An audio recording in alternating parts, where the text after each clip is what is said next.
A gente começa agora o nosso nono, não é isso? Nono momento síncrono da disciplina projeto, não, Mecânica de Sólidos 1. Falei para vocês da disciplina de projetos, já fiquei com ela na cabeça. Não, Mecânica de Sólidos 1, projeto de elementos estruturais de aeronaves é amanhã. Já estamos na quinta semana de curso, né? Na próxima semana, na sexta semana, a gente tem a nossa primeira avaliação somativa. Né? O que a gente vai cobrar nessa primeira avaliação somativa é o que a gente vai trabalhar até essa semana, ou seja, até o conteúdo de inércia, produto de inércia também, que a gente vai ver, começar a ver nessa semana. A gente vai, igualmente, aos outros momentos síncronos, trabalhar com bastante aplicação, né, com bastante exercício, mas antes da gente começar os exercícios, como né, destacado já no momento síncrono passado e no grupo de WhatsApp, eu queria que vocês né, interagissem um pouquinho comigo para responder. Só me confirma alguém por áudio. Eu acho que o Pedro não está aqui hoje. Geralmente o Pedro que interage bastante por áudio, né, por voz comigo. Né, se está todo mundo visualizando aqui o compartilhamento da minha tela? Sim? Sim, perfeito. Então, eu vou voltar aqui. Eu queria que vocês ajudassem a responder né, essa questão que eu coloquei nesse vídeo aqui. Todos assistiram o vídeo lá, né, que eu destaquei no grupo do WhatsApp, também que está lá na página oficial da disciplina no Moodle. Na verdade, esse vídeo ele está postado, né, ele deveria ter sido assistido lá na semana passada, né, lá no início das atividades da semana passada. Eu coloquei ele lá no início. Que é um vídeo que eu coloco 2 bloquinhos, coloco uma folha, né, coloco uma borracha em cima da folha, aí a folha não suporta né, o peso né, da borracha, aí eu, né, com a mesma folha, eu faço uma mudança de configuração geométrica, e aí, nessa situação, nessa configuração 2, que eu estou denominando de 2, ela suporta né, tanto a carga da borracha, quanto a carga de uma cola. Eu queria saber, né, o que é que, né, por que a situação 2 ela suportou, né, ela resistiu mais carga em relação à configuração 1? Quem consegue me responder aqui no slide ou por voz?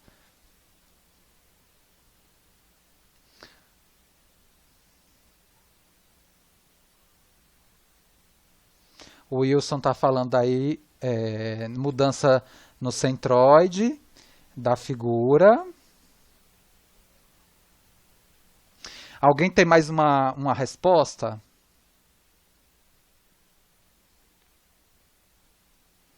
Alguém está colocando no chat, aí o Wilson pode colocar aqui né, na edição.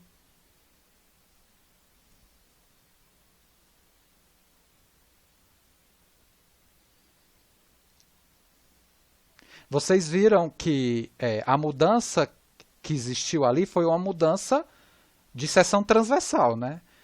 Para uma condição da folha, eu tenho uma seção transversal retangular representada ali né, pela espessura, né, bem fininha, né, ou seja, né, que é a altura né, da minha seção transversal retangular, que é a espessura fininha da folha, e a base dela, né, que é a dimensão maior. E a configuração 2, eu já tenho não é, uma seção transversal em U, não é, em U. E aí, realmente, o que me muda ali é alguma coisa relacionada à geometria. Tem mudança da posição do centroide? Tem. Mas o Wilson não é a justificativa para, vamos dizer assim, a condição 2 suportar mais carga. Né? É um outro elemento, uma outra definição que está associado com o que a gente vai discutir hoje no momento síncrono.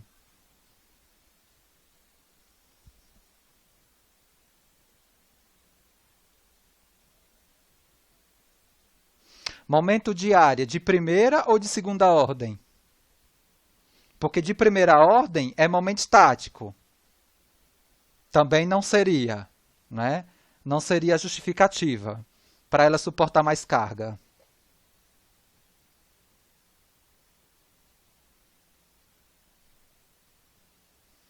É momento de área de primeira ou de segunda ordem que você está colocando? Porque momento de área de segunda ordem é o momento de inércia, né, que é o que a gente vai trabalhar, né, hoje. Vocês estudaram, na verdade, vocês estudaram momento de inércia em fenômenos mecânicos?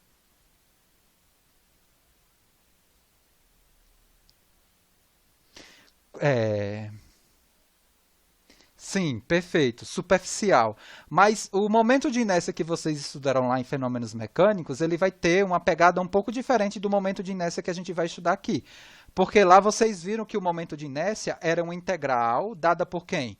Por R2dm, não é isso? Deixa eu até colocar aqui, só para... Vou fazer um textozinho aqui. O momento de inércia, né? Será que eu consigo... Não... será que eu consigo... deixa eu escrever aqui mesmo, vai. O momento de inércia, que eu vou colocar aqui, tá? O momento de inércia que vocês estudaram lá era uma integral, não é? Uma integral do vetor posição ao quadrado, né?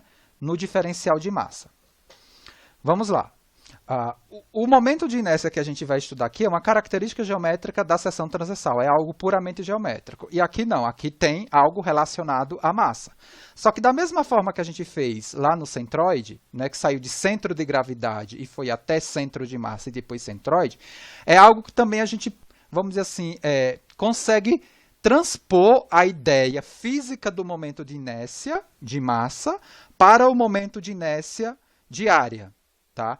O que é que acontece? Possivelmente lá em fenômenos mecânicos, o professor deve ter falado naquele experimento clássico do disco giratório, onde a pessoa fica sentada num disco, né, ele dá 2 halteres para o aluno e pede para o aluno, né, jogar essa massa longe do eixo de giro do corpo dele e próximo do eixo de giro do corpo dele.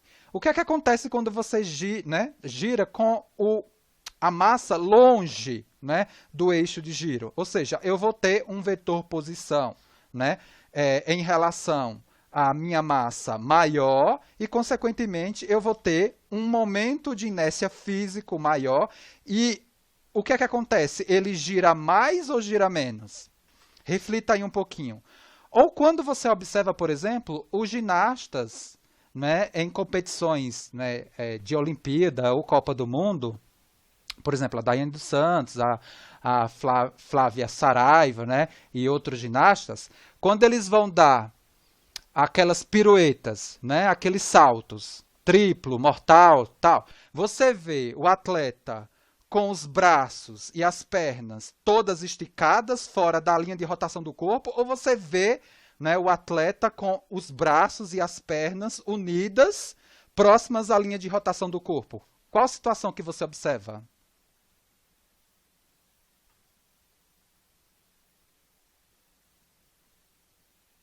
Podem falar, tá, gente?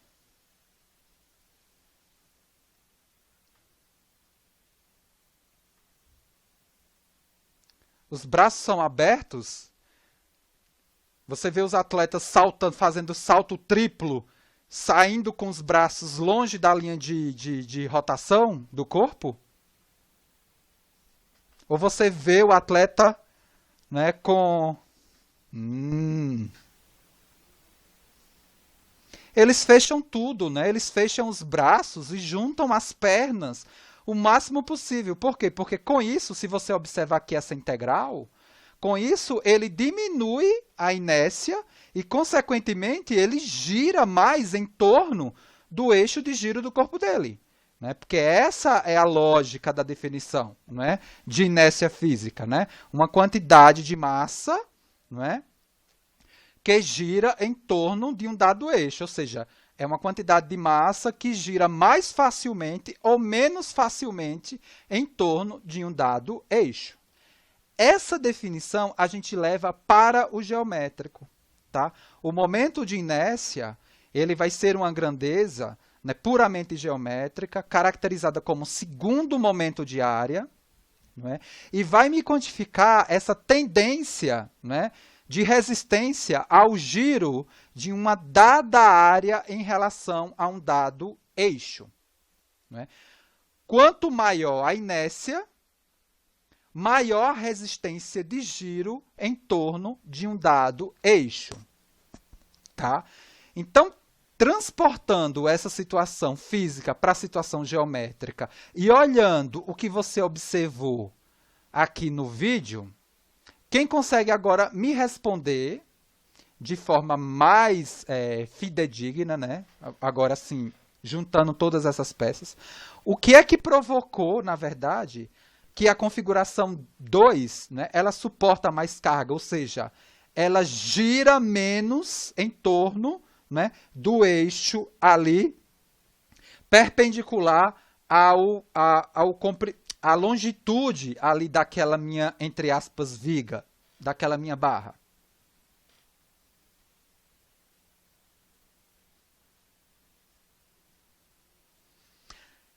Na aula de hoje, a gente vai ver realmente, né? Ó, tem outra aluna aí que vai colaborar.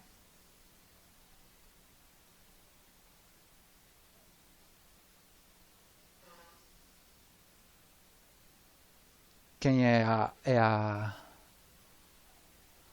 Não consegui identificar. É a Aline. Aline, você tem alguma ideia agora? Ou Wilson? Vocês estão comentando no chat. Vou deixar vocês pensarem um pouquinho. Não vou dar resposta ainda. E no final desse momento síncrono, depois que a gente praticar, né, os exercícios, a gente volta aqui para responder essa questão aqui. Por que a configuração 2, né, com uma, vamos dizer assim, seção transversal diferente, ou seja, eu saí de uma seção retangular para uma seção em C, e na seção retangular eu não consigo nem suportar o peso da borracha, e na seção em C eu consegui, além do peso da borracha, suportar o peso de uma cola, né, que é muito mais pesada que a própria borracha. Tá? O conceito que a gente vai estudar hoje, né, na verdade, os conceitos que vamos estudar hoje são 4 características geométricas da seção transversal, né? É inércia, produto de inércia, inércia polar e raio de giração. Esses conceitos geométricos eles vão estar integrados lá mais na frente em tópicos da disciplina, por exemplo, em tópicos de determinação de tensão na flexão. Aqui a gente vê, por exemplo, uma seção transversal I, e nos diversos pontos da seção transversal, a gente vai ter um elemento de força que vai ser proporcional à distância y, né, em relação ao meu sistema de coordenada aqui associado na seção transversal, vezes a área da minha seção transversal, né, da seção transversal não, a minha área do meu elemento diferencial. E lá no estudo da flexão, a gente vai observar que vai aparecer uma integral, né, uma integral de y2 na área. Tá? A gente vai observar também uma integral, né, de x2 na área. Por isso que são... isso a gente formaliza já na lousa. Tá? Uma integral ou x2 de A, né, no diferencial de área. A gente também vai observar, né, em várias aplicações que vai aparecer o produto de inércia, que é uma integral de xy na área. E também a gente vai definir o que seria o raio de giração, que vai aparecer, por exemplo, quem for fazer mecânica de sólidos 2, vai ver lá no tópico de instabilidade de colunas, essa característica geométrica aí explicitada. Então, em vários tópicos, né, no tópico de flexão, vocês vão ver inércia, flexão pura, flexão oblíqua, aí vocês vão ver inércia, flexão simples, vocês vão ver de novo o momento estático, né, presente, torção, vocês vão ver a aplicação de inércia polar e a instabilidade, né, flambagem de colunas, vocês vão ver, além de inércia, claro, vai estar lá também embutido o conceito de raio de giração. Então aqui ele só me mostra aqui estratégias para se determinar a inércia, utilizando a definição, tá? Aqui eu tenho, tá vendo?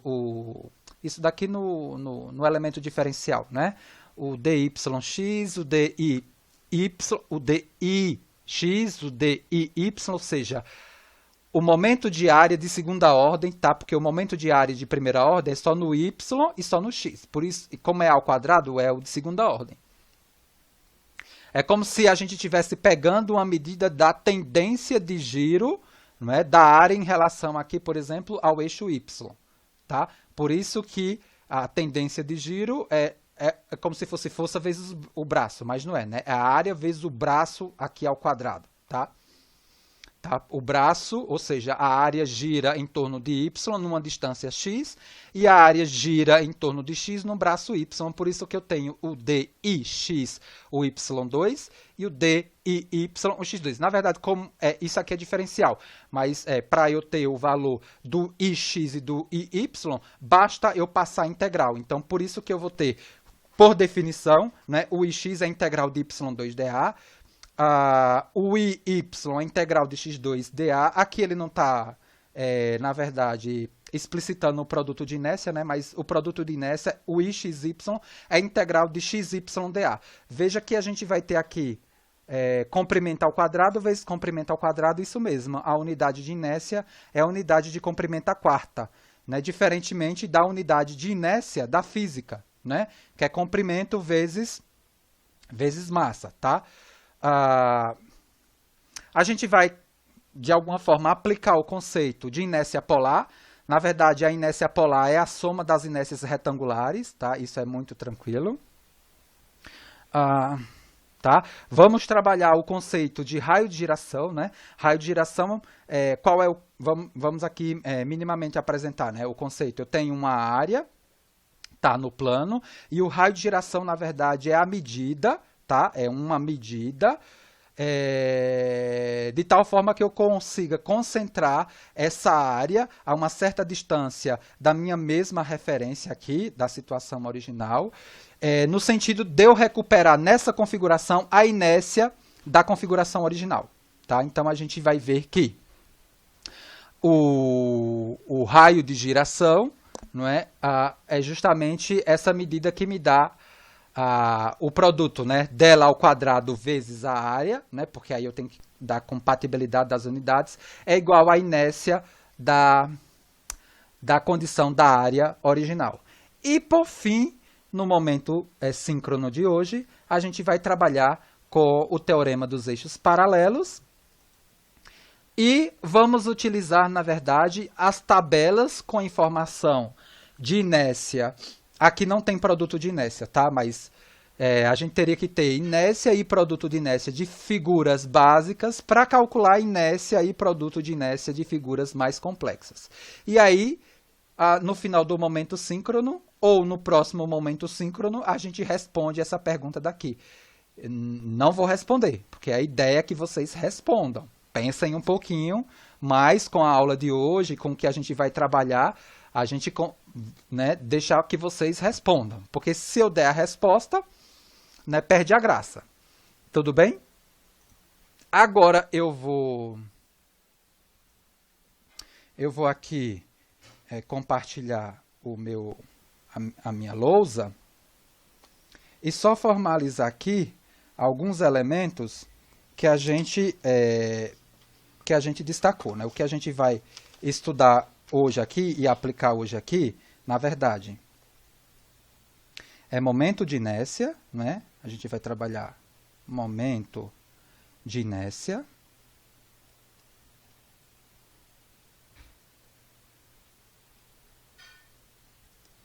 Vamos trabalhar, olha só, momento de inércia, momento de inércia, os retangulares, né? Os retangulares,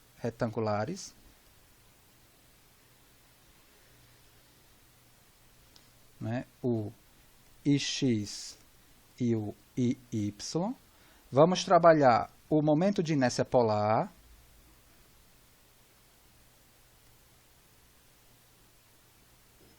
inércia polar,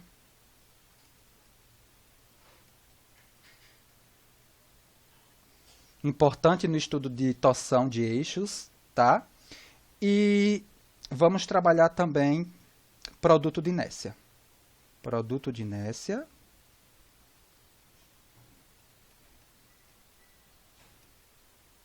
no plano que a gente vai aqui, né, formalizar, vai ter essa denominação, e nessa polar a gente vai chamar de J0, e finalmente raio de giração. Isso tudo são características geométricas das seções transversais. Já raio de giração geralmente a gente chama de Kx, né, ou Ky ou K0, né, que é a polar.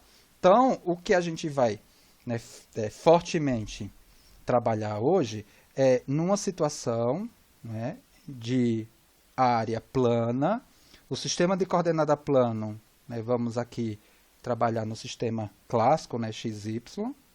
Eu tenho aqui uma área qualquer, tá, de área A, e se eu analisar aqui um diferencial, né, de área com coordenadas x, y e uma coordenada polar aqui r, tá? Eu consigo, né, definir, né, a gente enxerga a definição, tá, do momento de inércia desse elemento diferencial de área dado, né, por y2dA, se eu estiver trabalhando com a inércia em torno de x, o diferencial de inércia dessa área em relação a y, dada por essa expressão aqui. Isso aqui são definições, tá, gente?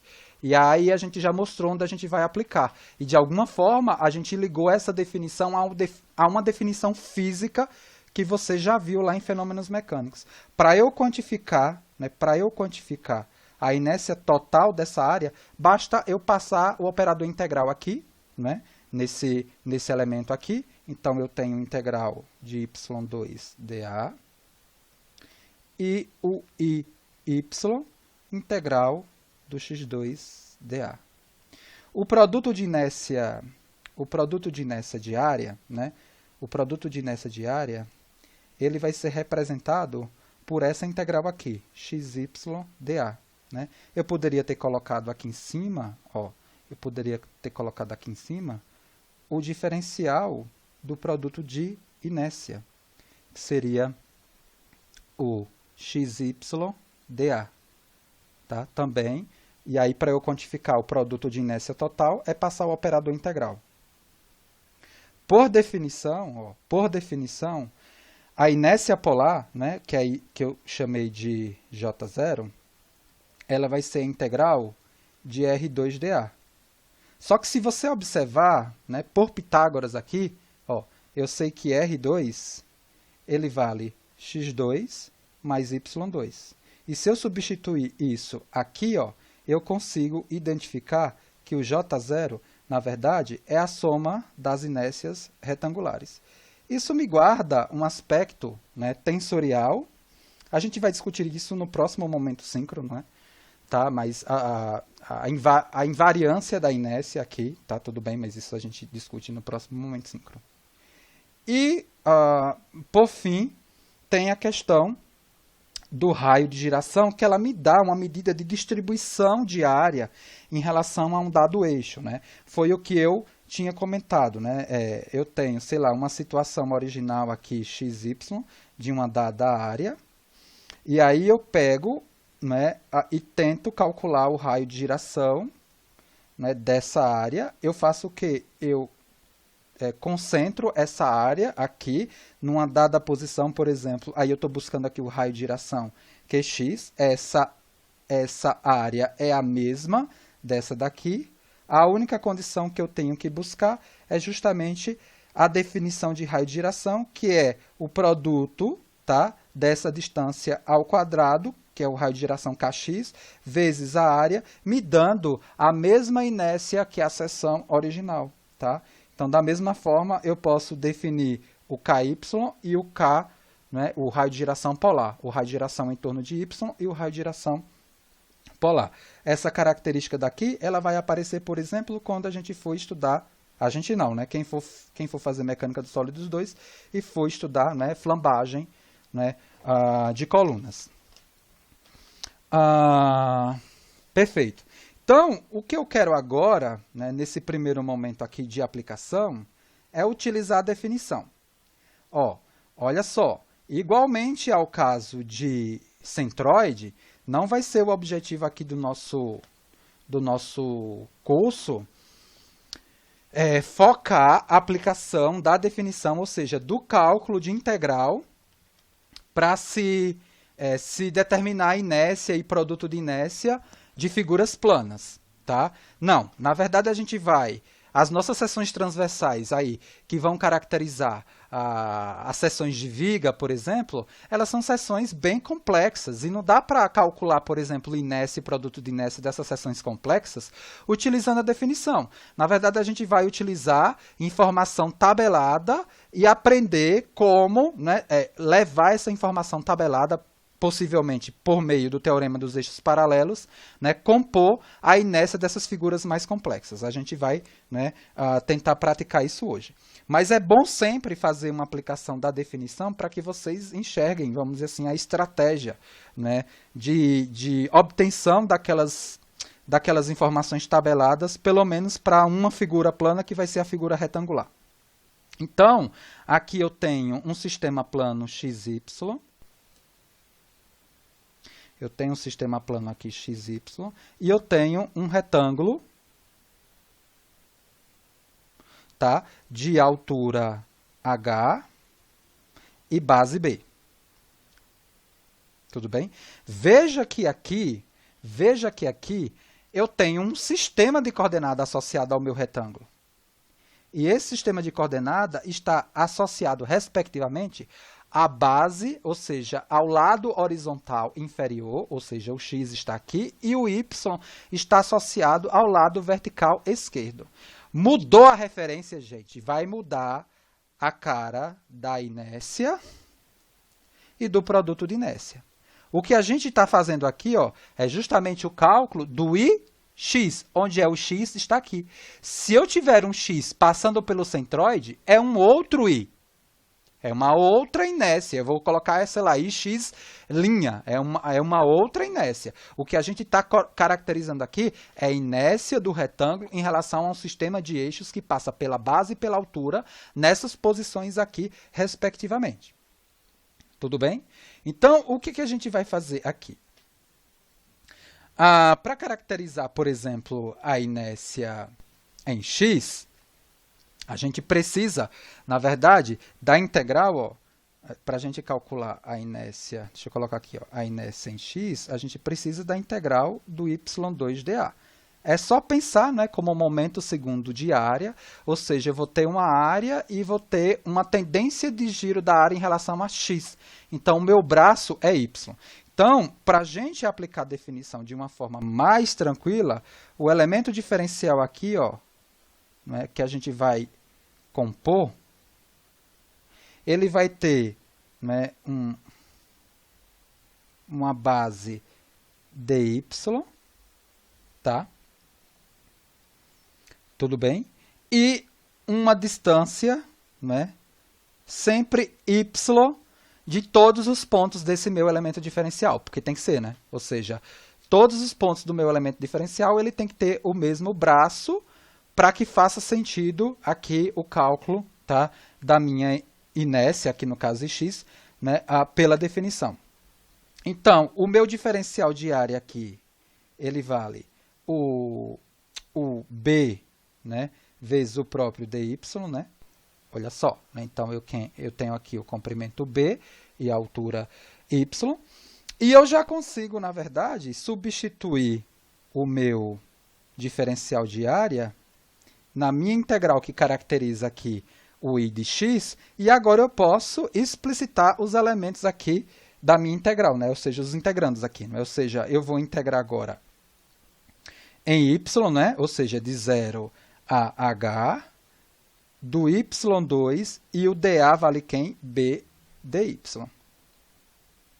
Essa integral aqui, muito fácil de ser resolvida, né? Então, vai ser by3 sobre 3, tá? Variando de 0 a h.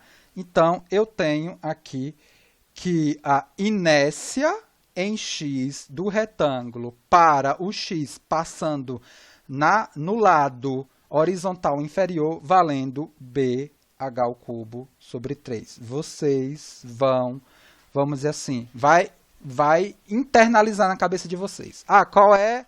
Isso daqui é, vamos dizer assim, é um tópico básico, né? Quando você pergunta para um aluno que concluiu mecânica dos sólidos e que vai cursar outras disciplinas, qual é a inércia do retângulo em relação à base? Eles já sabem, né? É bh ao cubo sobre 3. Né?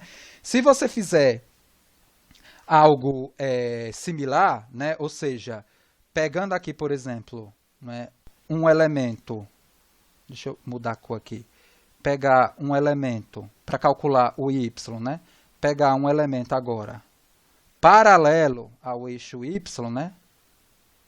Com uma distância sempre fixa de x e de comprimento dx, você vai conseguir caracterizar o y, né? Porque o meu dA agora, ele fica quem? O meu dA, ele vai virar h dx, e aí eu consigo explicitar o y como a integral de 0 a b de x2, né? O elemento de área é h dx.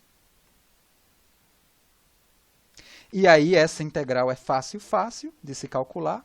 Ela vale h x3 sobre 3, variando, né, de 0 a b. E eu sei que a inércia do retângulo, né, em relação a y, ele vale quanto hb ao cubo sobre 3.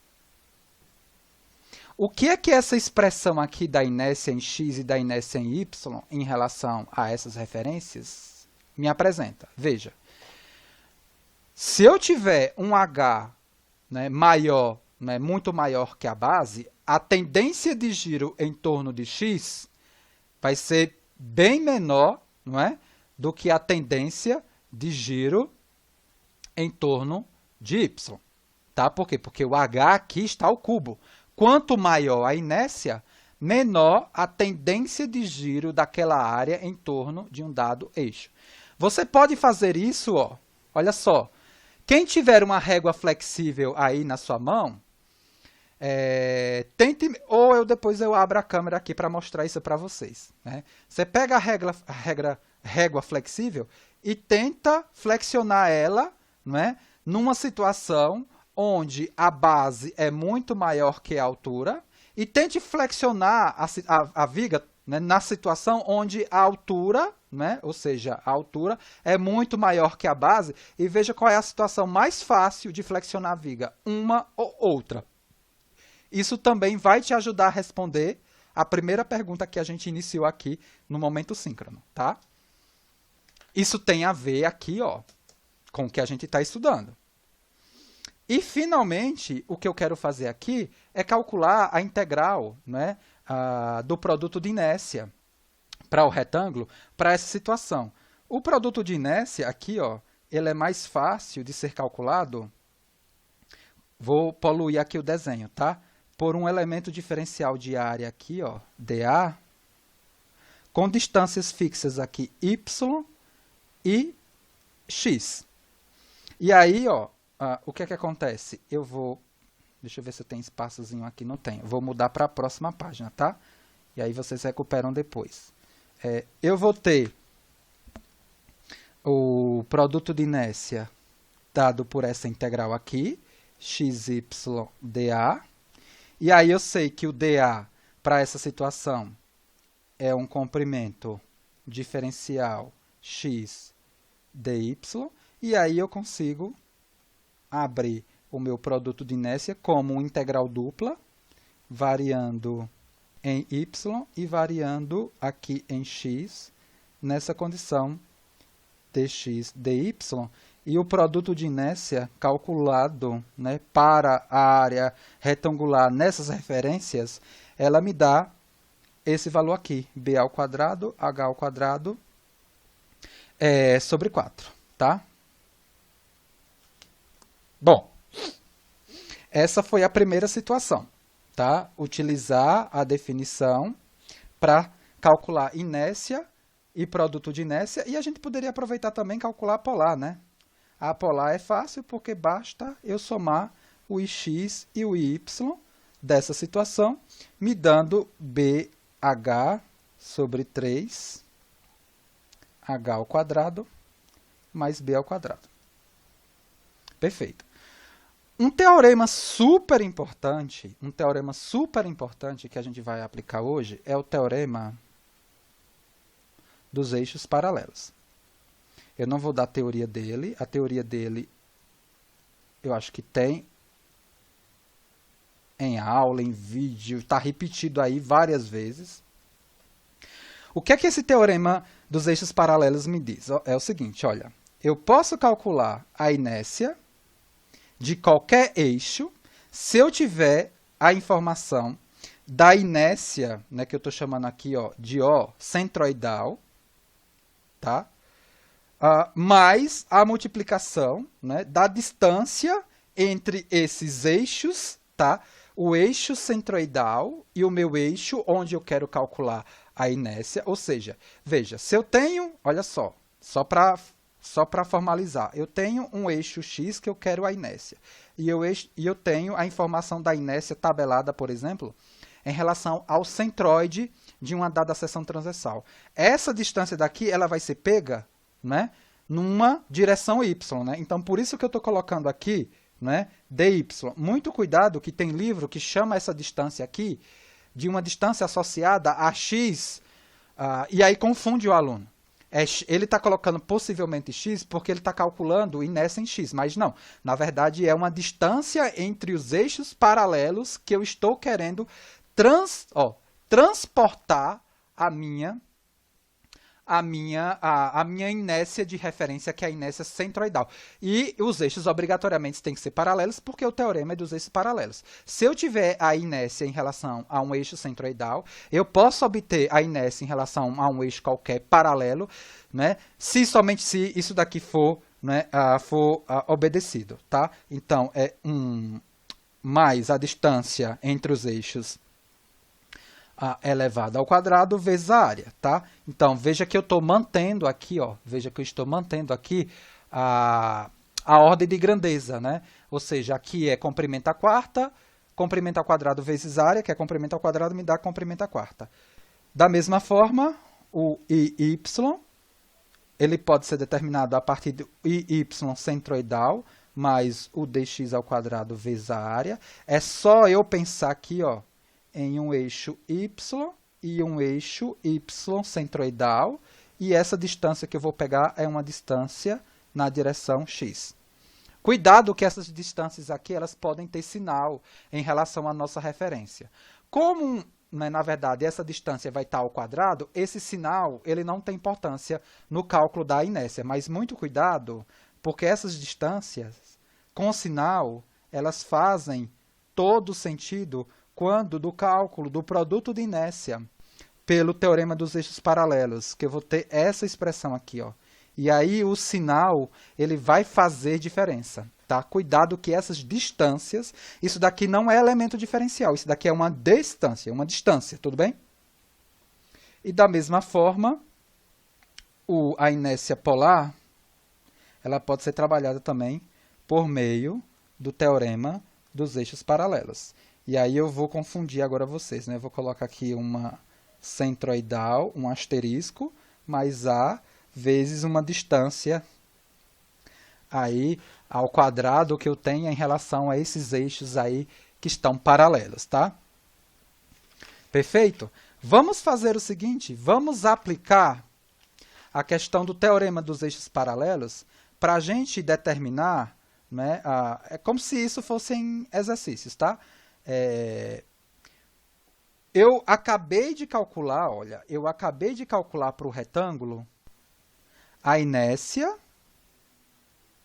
e o produto de inércia para esses eixos daqui, né, que são eixos vinculados na base, né, e na altura. Eu quero agora que você me calcule, né, a inércia e o produto de inércia, tá, dessa mesma figura, não para esses dois eixos originais, x e y, e sim para esses eixos paralelos aqui, x0 e y0, que passam pelo centroide da minha figura. Veja que o que eu tinha de informação era o seguinte: o ix, ele vale quem? bh ao cubo sobre 3. O y vale hb ao cubo sobre 3. E o produto de inércia, ele vale quanto? Para essa situação, a gente calculou agora há pouco, b ao quadrado, h ao quadrado sobre 4. Vamos utilizar o teorema dos eixos paralelos para calcular o ix0. Por quê? Eu já sei que o ix é igual ao ix0 mais a distância, né, em y, né, desse eixo x para o x0. Veja que essa distância daqui ele vai ter uma medida em relação ao sistema y, então é uma medida positiva, que vai ser a metade da altura. Eu vou colocar aqui, né, é um dy ao quadrado, vezes a área. Vamos calcular, vamos colocar esses valores e calcular. Então, o ix eu sei que é bh ao cubo sobre 3. O ix0 é o que eu quero. A distância y é uma distância positiva, né, que vale a metade da altura, é a distância entre os eixos paralelos x e x0. Está aqui, ó, é a metade da altura. Por quê? Porque o eixo x0 ele está no centroide do retângulo. Tá? Então, e é um valor positivo, porque o sistema de coordenada, veja aqui, ó, tem uma origem e a medida que eu estou pegando é uma medida para cima positiva. Então, aqui não vai fazer diferença, porque está elevado ao quadrado, então eu tenho aqui h sobre 2 ao quadrado, vezes a área da minha seção retangular, que é muito fácil, que é base vezes altura. De posse disso, eu consigo, né, facilmente calcular que o ix0 ele vale bh ao cubo sobre 12. Tá? Se eu fizer a mesma coisa para o iy, eu vou ter o iy0 mais uma distância dx ao quadrado vezes a área. O iy é um resultado anterior, ele vale hb ao cubo sobre 3. O iy0 é o que eu quero. A distância é a metade da base, b sobre 2 ao quadrado, e a área é base vezes altura. Então, eu sei que o iy0 ele vai valer hb ao cubo sobre 12. E, finalmente, se eu fizer aqui, ó, o produto de inércia,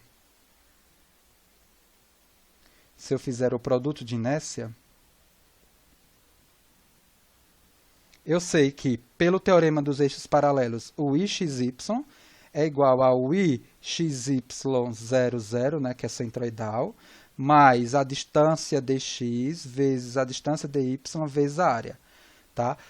A distância dx e a distância dy a gente acabou de calcular para essas duas situações. Elas são positivas. Se fosse negativa, eu teria que colocar aqui uma outra observação.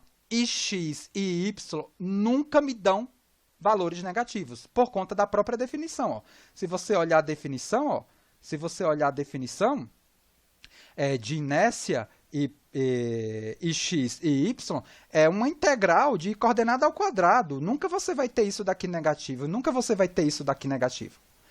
Né? Nem o x, nem o y. O produto de inércia, gente, ele pode dar negativo, tá? Inércia nunca me dá negativo. Produto de inércia pode me dar negativo. Então, eu sei que o ixy vale b2h2 sobre 4. E o ix0, y0 pode ser calculado agora, depois que eu colocar aqui as distâncias e a área. Olha, isso daqui me dá o valor de produto de inércia valendo 0 em relação aos eixos centroidais. É muito fácil de se observar isso, gente. Olha, inércia o produto de inércia em relação a eixos de simetria, ele vai me dar nulo. Veja, qual é a definição de produto de inércia? A definição de produto de inércia é uma coordenada x multiplicada por uma coordenada y na área. Olha só, eu tenho aqui uma seção, né? Vou colocar aqui uma seção qualquer, tá? Mas vocês considerem que ela seja simétrica, tá? Em relação a esse plano. E aí eu vou pegar um diferencial de área aqui, ó, nesse lado, e o mesmo diferencial de área, claro, do outro lado, né, do eixo da simetria. Né, no meu sistema de coordenada, por exemplo, aqui, sei lá, né, xy, veja que eu tenho um eixo de simetria que é o eixo y. Eu vou ter uma coordenada aqui que é menos x, né? Uma coordenada aqui que é x positiva, uma coordenada aqui que é y positiva e uma coordenada aqui que é y positiva. Veja que quando eu, né, processar a soma por essa integral, né, o dA vezes uma coordenada negativa vezes uma positiva, mais um dA, né, vezes uma coordenada positiva e outra positiva iguaizinhas, vai acontecer o quê? Vai sumir. Era esse resultado realmente que eu teria que obter. Então, o produto de inércia de uma seção com um eixo de simetria em relação a um eixo de simetria de referência, ela vale zero. Né? A partir de agora, vocês têm que estar com isso internalizado. Tá? Então, a gente vai para a nossa primeira aplicação, que é o exemplo 20, tá, do nosso curso. Vamos lá. Exemplo 20. Aqui, o objetivo aqui é determinar, né, por integração direta, o momento de inércia, tá, em x e em y da figura apresentada. Tudo bem? Então, o que ele quer aqui, ó, por enquanto, é o ix e o y dessa figura aqui. Deixa eu colocar a figura.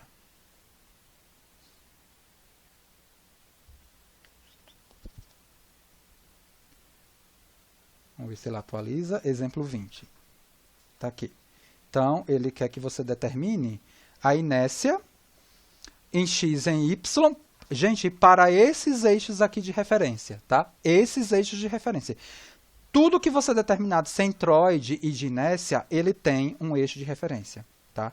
Então, qual é a primeira estratégia aqui? Olha só, para eu determinar, por exemplo, o y, o que eu vou fazer aqui, ó, é desenhar, né, um elemento diferencial que eu tenha para todos os pontos desse elemento diferencial o mesmo braço x. Então, aqui eu tenho um elemento diferencial, né, dx, uma coordenada y aqui, né, geral, não é qualquer, porque diferentemente do retângulo, eu não posso chamar isso de uma altura H1 ou H2 fixa, né? Ou seja, a altura ela varia em torno dessa função y. É tanto que o primeiro passo aqui para se, né, avaliar esse problema é justamente calcular essa função. Essa função ela vale, né, ela é regida por uma lei linear, que eu vou colocar aqui, ó, a estrela x mais b. É uma função de primeiro grau. Eu não estou colocando A por conta do A aqui, que envolve a dimensão desse meu trapézio. Tá? Por isso que eu estou chamando uma função aqui, né, de uma constante, né, da função de primeiro grau, como A estrela, para a gente não confundir. Para eu calcular essa função, eu preciso do valor dela em 2 pontos, eu tenho. Eu sei que o y de 0 vale H1, e o y para x igual a eu tenho H2, né? Com isso daqui, eu tenho 2 entradas, volto aqui e consigo descobrir, tá, essas constantes, a estrela e o B. Então, da primeira equação, eu sei que o y de 0 vale H1. Então, eu tenho H1 igual a A estrela vezes 0 mais B. Isso implica que B vale o H1. E a segunda equação, ela me fala, né, ela me diz que H2 é igual a A estrela vezes A mais o B, que vale H1. Né? O B aqui, ó, ele vale H1. Né? Com isso aqui eu consigo descobrir, eu consigo calcular, né, o A estrela, que vai valer H2 menos H1 sobre A, e escrever, finalmente, o valor da minha função y, né, que vai aqui me pegar a variação da altura. Diferentemente do retângulo, né, que o meu elemento diferencial, né, ele foi dx vezes a altura, por exemplo, nessa situação. Né. Nessa situação agora não. Né, eu tenho uma altura variando aí em função da função y. Então, eu tenho aí H2 menos H1 sobre A, x mais H1. Nessa situação, eu tenho que o meu elemento diferencial de área, ele vale y dx, e eu agora, com essa passagem, eu consigo facilmente calcular o y, que é dado pela integral de x2 dA. Né? O y, ele vai ser dado pela integral x2, né? Y, quem é o dA é o y dx. Eu já tenho a função y em função de x, e quando eu fizer, né, explicitar essa integral agora, né, somente na variável x, eu vou colocar aqui o intervalo da integração. Então, é isso que eu vou fazer. Né? Eu vou trazer esse y aqui para cá, ó, e finalmente escrever a minha integral de 0 a x2, né, multiplicado pela função, que é h2 menos h1 vezes x sobre A, mais h1 dx. Isso daqui, depois de algumas continhas, eu vou deixar vocês abrirem as contas aí, para a gente não demorar tanto, eu vou obter 3h2 A ao cubo mais h ao cubo h1 sobre 12. Professor, e para calcular o ix, eu poderia montar uma estratégia similar ao que eu fiz para o retângulo? Poderia. Só que é o seguinte, olha, para a gente calcular o ix, a gente vai, na verdade, utilizar, na verdade, informações que a gente já tem do que a gente já desenvolveu. Por exemplo, qual é a inércia do retângulo em relação à base? Foi o primeiro desenvolvimento que a gente fez. Qual é a inércia, né, em x, né, do retângulo em relação ao eixo que passa pela base? Né? Porque aqui eu estou pegando, por exemplo, esse elemento diferencial aqui, não é? Olha, de base dx, e o eixo, aqui x, ele passa pela base. Né? Qual é a inércia, né, de um elemento retangular, né, associado o eixo associado à base? Se você lembra, a gente sabe que a inércia do retângulo em relação à base é B, vamos dizer assim, né, o x, né, um retângulo de base B e altura h. Ele é quem? É BH ao cubo sobre 3. E o meu, vamos dizer assim, e o meu retângulo diferencial, né, ele vai me dar um dx, que vai ser, aí o que eu vou fazer? Eu vou pegar essa mesma expressão, né? Já que é um retângulo diferencial, a base do retângulo diferencial é quem? É dx, né? É o meu dx. E a minha altura do retângulo diferencial é o y, então é dx y ao cubo sobre 3. Com essa situação agora, eu consigo calcular, né, a inércia em x sem precisar mudar o elemento de integração, né, colocar paralelo lá em relação a o que eu estou calculando agora é o ix, né, eu teria que colocar, né, um elemento, né, paralelo ao eixo x. A gente não está fazendo isso, a gente está utilizando a própria, né, um próprio desenvolvimento que a gente fez, utilizando esse desenvolvimento para caracterizar a inércia desse elemento retangular, especificamente, e depois, para eu calcular a inércia completa, né, da minha figura em relação ao eixo estabelecido, basta passar aqui o operador integral. Então, aqui, na verdade, né, para eu calcular a minha inércia completa, eu preciso passar, na verdade, o meu operador integral aqui nessa situação, né? Y ao cubo sobre 3 dx. E para eu explicitar os limites de integração, eu vou escrever agora a minha função aqui, né, em função de x, que eu já tenho aqui ela em cima. Tá? Então, a gente tem agora, né, o ix, utilizando essa lógica da definição, é a integral de 0 a a de 1/3 da minha função, né, que é y, que é h2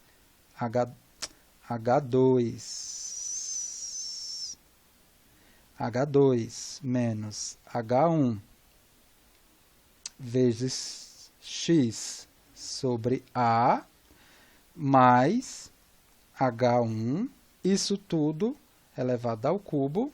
Se você processar essa integral, você vai achar 1 em x valendo a sobre 12, h1 ao quadrado mais h2 ao quadrado vezes h1 mais h2. Tá? Depois vocês conferem essas contas aqui.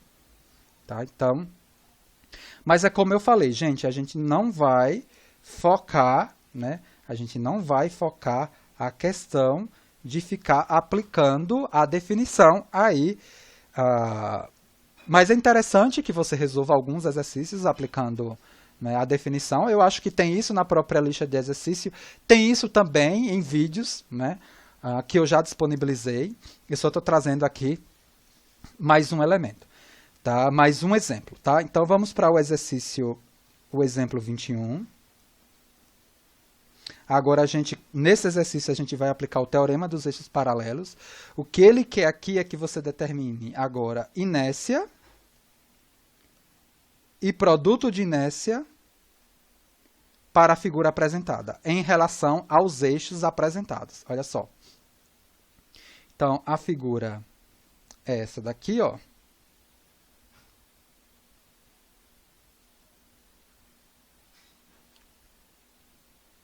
Então, a figura é essa daqui. Olha só. Primeira pergunta. Essa seção aqui é simétrica em relação ao eixo Y ou em relação ao eixo X? Alguém no áudio aí, porque eu estou aqui na minha lousa? Hein, gente?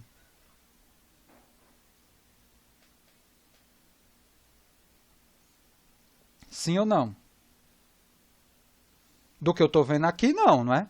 Então, se ela não é simétrica em relação a x ou em relação a y, o produto de inércia não é nulo.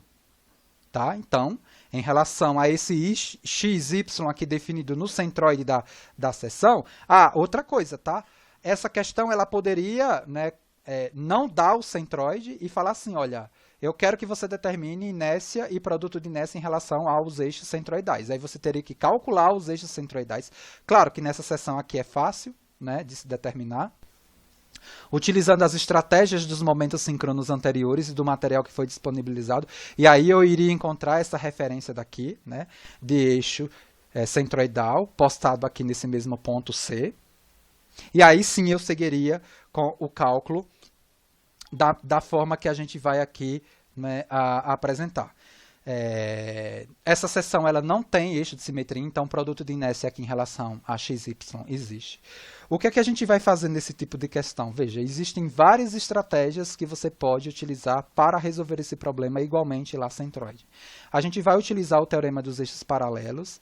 Isso daqui, para você aplicar a definição para determinar o centroide, ou para determinar a inércia e produto de inércia, veja, você iria suar bastante. Eu não sei nem como você faria isso daí. Então, por isso que eu falo que a gente não se dedica tanto em aplicar a definição para caracterizar inércia e produto de inércia, porque a gente vai ter esse tipo de seção e aplicar... Professor? Oi? Licença. Boa noite. O Wilson está perguntando aqui por que não tem simetria em relação ao eixo X e Y definidos.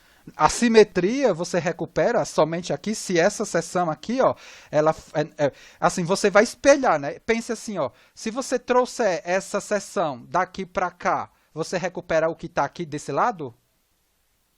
Não, isso daqui vai estar para cima, não é? Então você não recupera. Se você levar essa parte daqui, né, em relação ao eixo X para cima, você recupera isso daqui?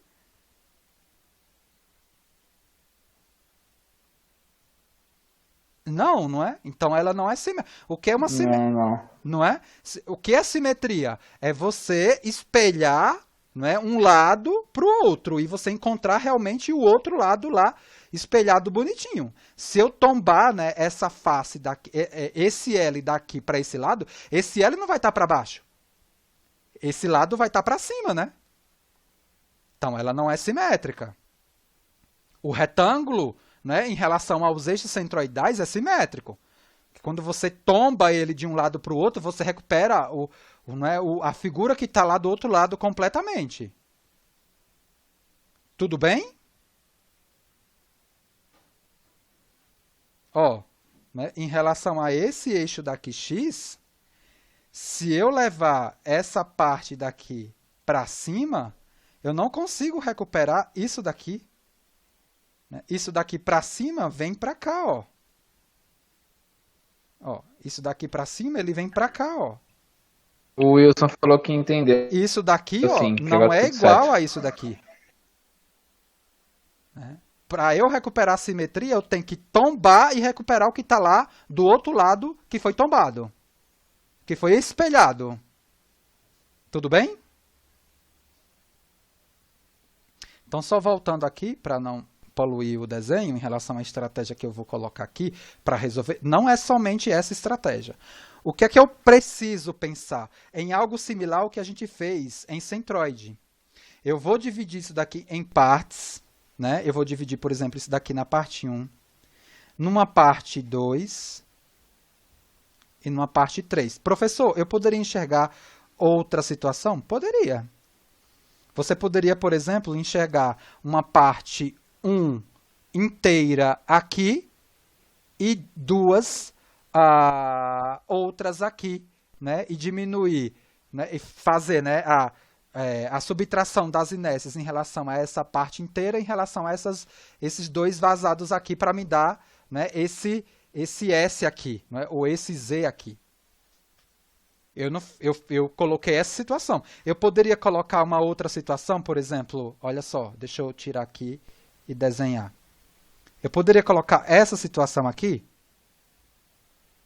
Poderia. Então, parte 1, parte 2, parte 3. Por isso que nos exercícios que eu vou pedir, né, na primeira avaliação somativa, né, que vai ter esse tipo de coisa, e aí, por exemplo, eu encontro todos os grupos me deram a mesma configuração de parte. Opa, tem alguma coisa estranha. Alguma coisa estranha aconteceu. Tudo bem que é um trabalho colaborativo, mas um trabalho colaborativo no grupo. Não precisa ser um trabalho colaborativo pleno, no caso da avaliação somativa. Né? Aí eu vou pegar que realmente teve cola generalizada. Fazer o quê? Não tem o que fazer, né? Porque é impossível todo mundo pensar da mesma forma. Impossível. Ninguém pensa da mesma forma. Ninguém vota no mesmo candidato.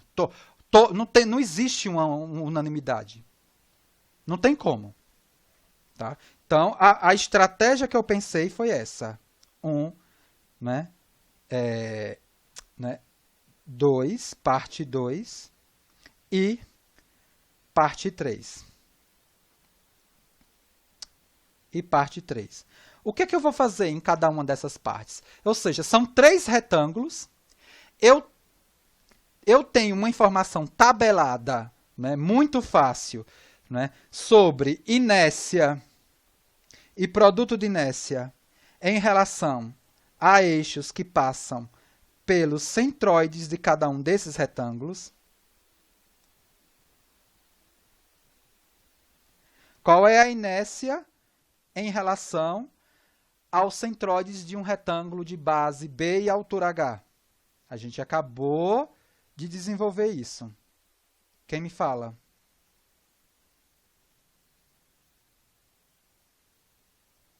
qual é a inércia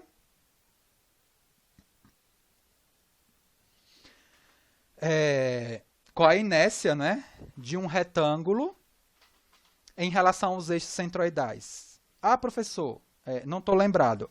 Se você pegar, você vai ver que em relação aos eixos centroidais, a inércia é BH³ sobre 12x, né?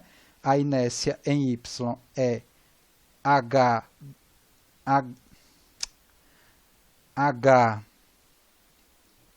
ao cubo sobre 12. E quanto é que vale o produto de inércia? Em relação aos eixos centroidais.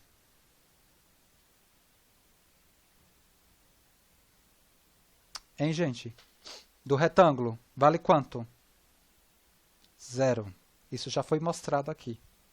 Então, a gente vai utilizar essas informações aqui, ó, a gente vai utilizar essas informações para, com o teorema dos eixos paralelos, levar essa inércia da parte 1, da parte 2 e da parte 3 para o eixo x, levar a inércia da parte 1, eu coloquei aqui parte 2, né? Desculpa, deixa eu apagar aqui. A inércia da parte 1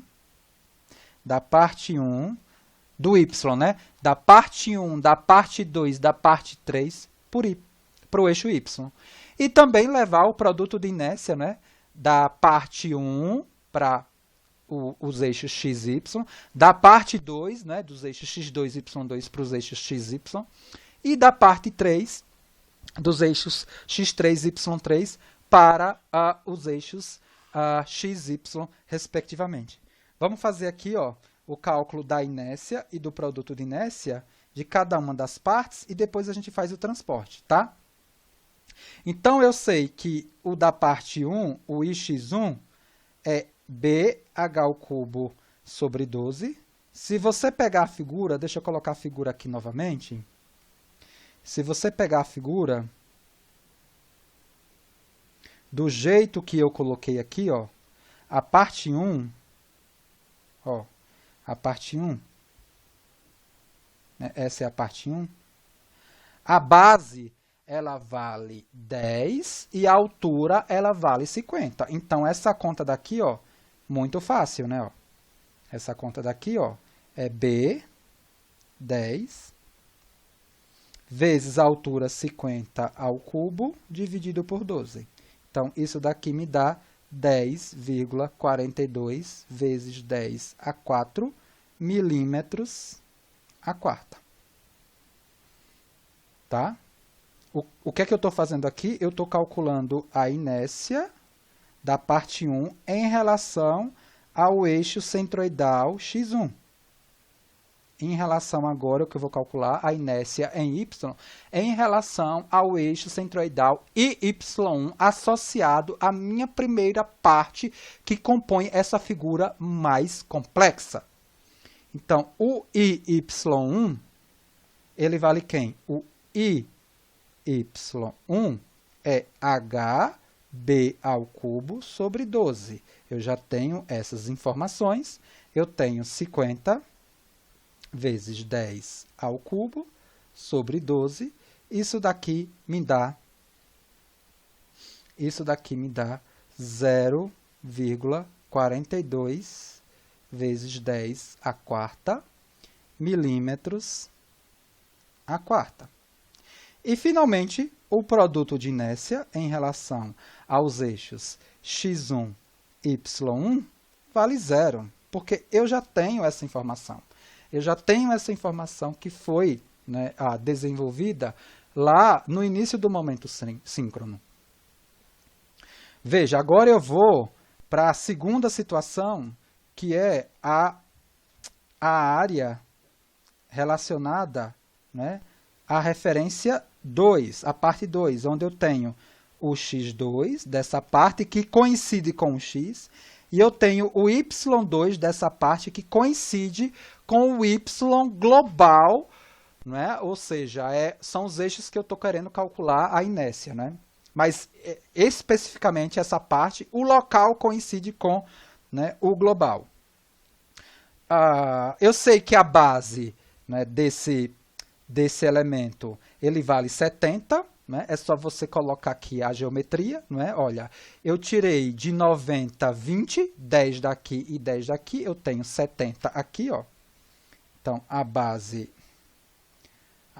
aqui eu tenho, né, 70 milímetros. E a altura, ela vale 10, né, que está dada aqui, ó. A altura, ela vale 10. Então, para o... Deixa eu aproveitar aqui esse pedacinho de lousa. Então, eu vou utilizar aqui, tá? Então, eu sei que o ix2, ele vale bh ao cubo sobre 12, porque a inércia em relação ao eixo centroidal, ele vale 70 vezes 10 ao cubo, dividido por 12. Isso daqui igual a 0,58 vezes 10 à quarta milímetros à quarta. O y2 vale hb ao cubo sobre 12, né? É 10 vezes 70 ao cubo dividido por 12. Isso daqui me dá 28,58 vezes 10 à quarta milímetros à quarta. E o produto de inércia, a gente já está cansado, né, de dar essa informação. O produto de inércia para essa situação, ou seja, x2 y2, ele vale 0. Né? Ou seja, o produto de inércia do retângulo em relação aos eixos centroidais do mesmo, ele vale 0. Né? Por conta daquela observação que a gente já tinha colocado. Se eu tiver, né, uma seção com um dado plano de simetria, o produto de inércia em relação àquele eixo, ele é 0. É só você observar a definição. Tá? E a inércia aqui a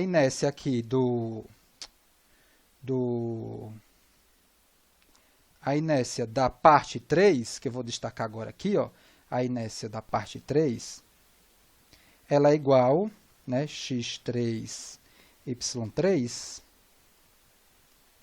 ela é igual à da parte 1, tudo bem? Porque eu tenho a mesma figura, então eu já sei que, deixa eu só aproveitar aqui, eu já sei que o ix3,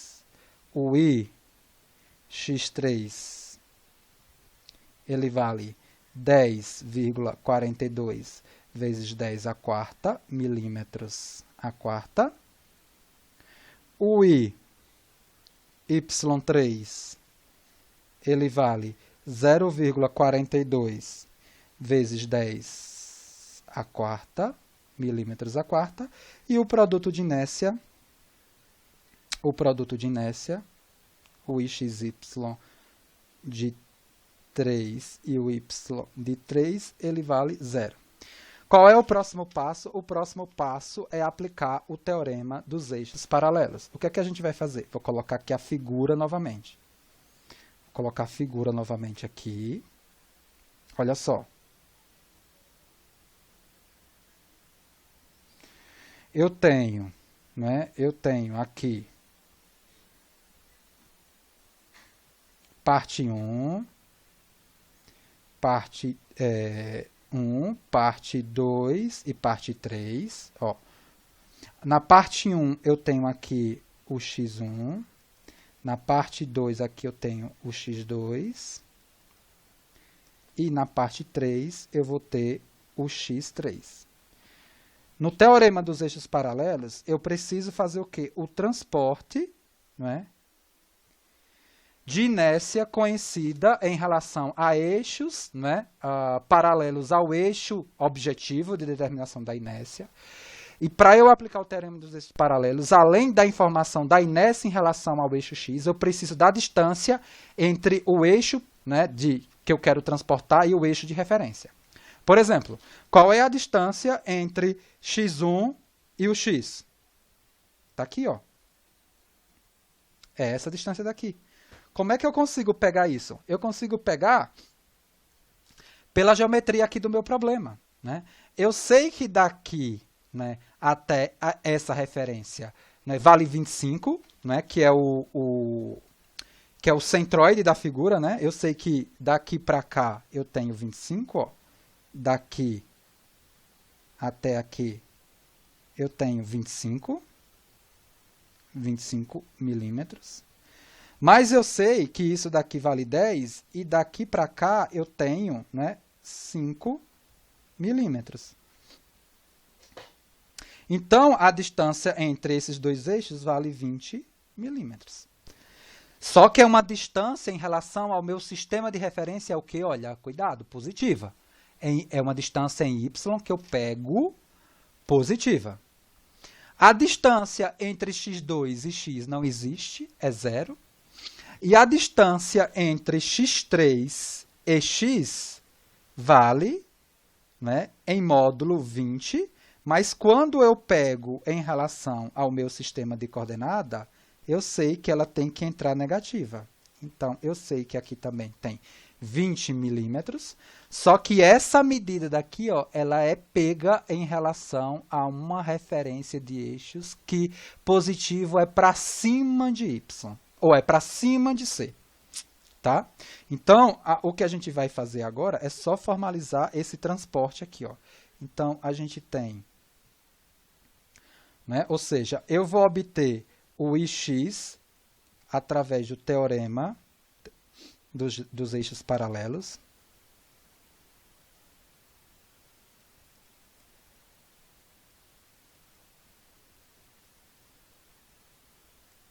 E como é que eu obtenho o ix? Eu vou pegar o ix1 e transportar para o eixo x, somado com o ix2 transportado para o eixo x, mais o ix3 transportado para o eixo x.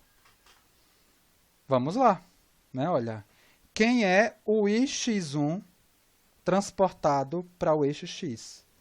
É o ix centroidal, que vale quanto? 10,42 vezes 10 a 4, mais, né, a área do retângulo, que é quem? 10 vezes 50, vezes a distância ao quadrado. Ah, professor, tá vendo? Ó, o sinal não vai importar, porque ele vai estar elevado ao quadrado, ele é positivo, né? Eu estou deixando ele positivo aqui, né? Estou colocando o sinal para fazer destaque. Quem vai ser o ix2 transportado para x? Vai ser a inércia centroidal dessa parte 2, que é 0,58, né, vezes 10 a 4, mais a área, né, a área desse retângulo, ele é quanto? Ele é 70 vezes 10, né? É 70 vezes 10. E a distância vale quanto? Zero. Zero ao quadrado. Eu estou colocando isso daqui para organizar o caderno e organizar o vídeo e não fazer essa passagem pulando e depois o aluno que vai assistir o momento, né, o vídeo do momento síncrono fala, bom, o professor foi Mr. M. Né, saiu daqui para cá, eu não sei nem como ele saiu. Aqui porque a distância é zero. Eu não tenho distância entre o eixo x2 e o x. É só você observar na figura. Tá? E o ix3 transportado para x, ele vale quanto? Ele vale a inércia, né, em relação ao centroide daquela figura, que é 10, né, 42 vezes 10 a quarta, mais a área, que é 10 vezes 50, vezes a distância. E eu estou colocando o sinal da distância, mesmo elevado ao quadrado, para fazer aqui, né, vamos dizer assim, colocar a importância do sinal, porque o sinal vai ser importante quando a gente for fazer o produto de inércia. Então, olha, se você calcular isso daí, você vai obter um ix, né, que é dado pelo ix1 transportado para x, o ix2 transportado para x e o ix3 transportado para x, somando esses valores aqui, ó, você vai obter 61,42 vezes 10 a quarta milímetros a quarta. Da mesma forma aqui, ó, eu vou fazer agora a lógica do transporte, né? Eu vou fazer a lógica do transporte dos eixos Y.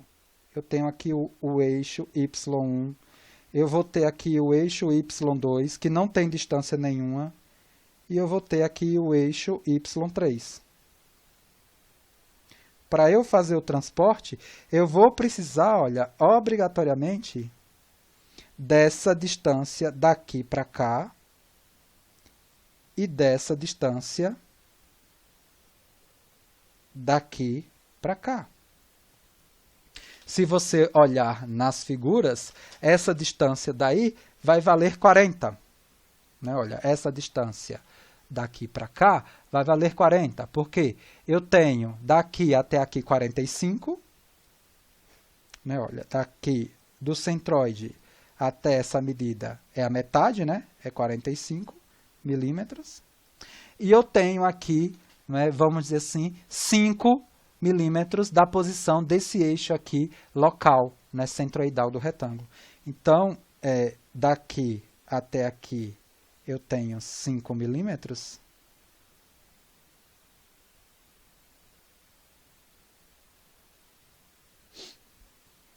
Eu tenho... deixa eu baixar aqui. Opa, não, levantar. Eu tenho 5 milímetros. E aqui eu tenho 40 milímetros. Essa medida daqui negativa e essa medida daqui de baixo de 40 milímetros positiva. Tá? Eu vou colocar aqui 40 e 40, mas quando eu for utilizar o transporte, eu obrigatoriamente tenho que ver essa questão do sinal. Então, o IY total ele vai ser dado, né, pelo transporte da IY1 para o Y, da IY2 para Y, mais IY3 para Y. E aí eu faço igualmente ao caso anterior, vou particularizar aqui.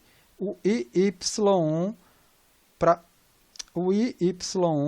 para o Y. Ele é quem? É o original, né, o do centroide, que é 0,42 vezes 10 a quarta, mais a área, que é 10 vezes 50, vezes a distância ao quadrado. Essa distância é negativa, não vai mudar nada, porque vai estar elevando ao quadrado, mas eu vou deixar aqui, né, reforçado. Tá? Eu vou ter o IY2 levado para Y, que vai ser quem? Vai ser o 28,58 vezes 10 a quarta, mais a área, que é quanto? 10 vezes 70, vezes a distância entre o eixo Y2 e o eixo Y, que não existe ao quadrado, está aqui. E, finalmente, o transporte do IY3 para o Y, que vai ser o centroidal original, 0,42 vezes 10 a 4, mais a área, que é 10 vezes 50, vezes a distância ao quadrado, e essa distância ela é positiva no meu sistema de referência. Tá? Então, com isso daí, eu consigo determinar que o IY dessa figura ela vale 189,42 vezes 10 a quarta milímetros a quarta. E, finalmente, eu tenho o produto de inércia. Né? O produto de inércia, né? O IXY global, ele vai ser o X1, Y1 transportado para o XY, mais o IX2, Y2 transportado para o XY, mais o X3, Y3 transportado para o XY. Eu sei que o IX1, Y1 transportado para o xy é o do centroidal, que é 0, mais a área da figura 1, da parte 1, que é 10 vezes 50, vezes a distância x e y. Olha só, gente, aqui, ó, o sinal vai entrar. O sinal vai fazer diferença. Muito cuidado, tá?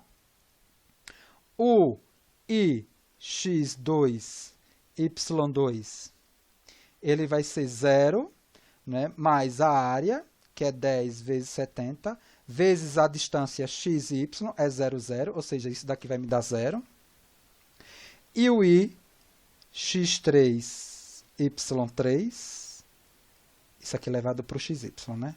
Levado para o xy, ele vai ser 0, né, que é o original, mais a área, que é 10 vezes 50, vezes a distância menos 20, vezes a distância de 40. Veja, mais uma vez, que o sinal do transporte na distância, no produto de inércia, muda o sinal da conta. Então, muito cuidado. No produto de inércia, eu preciso levar o sinal da distância entre os eixos paralelos.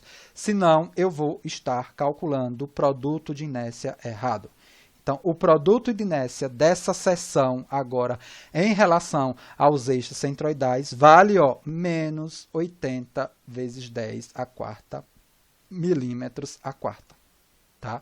Como eu falei, inércia nunca me dá negativo, produto de inércia pode me dar negativo. Ah, professor, eu fiz lá a minha prova e só errei o sinal da inércia. Errou tudo, né? Porque você me colocou uma inércia negativa, não existe inércia negativa. Você teve um erro conceitual aí gravíssimo. Vamos para mais um exercício. Exemplo 22. Olha só. O que é que ele quer aqui, olha? A gente vai brincar bastante com essa situação para reforçar o que a gente desenvolveu até esse momento aqui em nosso curso. Olha só. Exemplo 22, vamos lá.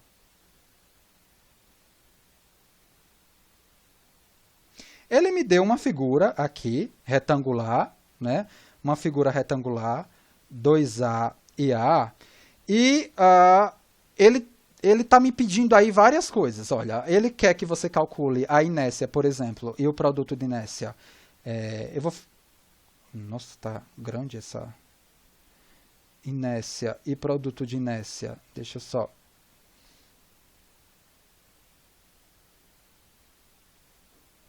deixa eu colocar aqui. Por exemplo, eu posso calcular inércia e produto de inércia em relação a esses eixos aqui.